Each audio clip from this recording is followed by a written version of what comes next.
बागुलना लहान मुलापासून सगळे मोठ्यापर्यंत बहुतेक कोणी ओळखत नाही असं नाही इथे.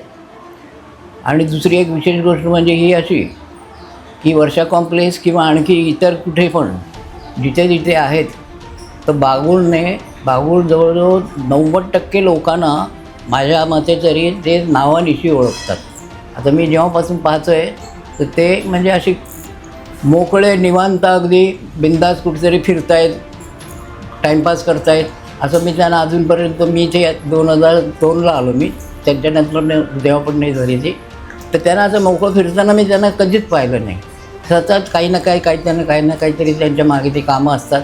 त्यांचं स्वतःचं शेड्यूल ते स्वतःच मला वाटतं त्यांच्याजवळ तयार असतं की जनतेमधून किंवा लोकांमधून त्यांच्या ज्या काही अडचणी असतात, ज्या काही त्यांना तकलीफ असते त्याविषयी त्यांच्या कानापर्यंत एखादी खबर गेली, एखादी बातमी त्यांच्याकडे गेली तर ती पूर्ण होणार याची जनतेलासुद्धा शाश्वती आहे आणि ते करून देणारच हा त्यांना भरोसा आहे.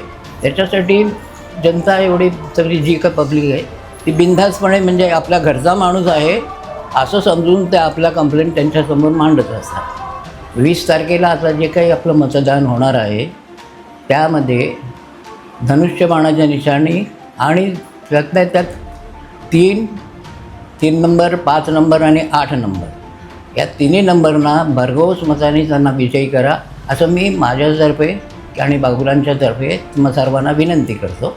तर चला प्रभाग क्रमांक 24च्या सर्वांगीण विकासासाठी प्रभाग क्रमांक 24 मधून सुवर्णाताई सुभाष साळुंखे आणि प्रभाग क्रमांक 24 मधून स्वप्नील अरुण बागुल आणि शिवसेना पक्षाच्या नगराध्यक्ष पदाच्या अधिकृत उमेदवार मनीषाताई अरविंद वाळेकर या तीनही उमेदवारांना दिनांक 20 डिसेंबर 2025 रोजी त्यांच्या धनुष्यबाण या चिन्हासमोरील बटन दाबून त्यांना प्रचंड बहुमताने निवडून आणूया.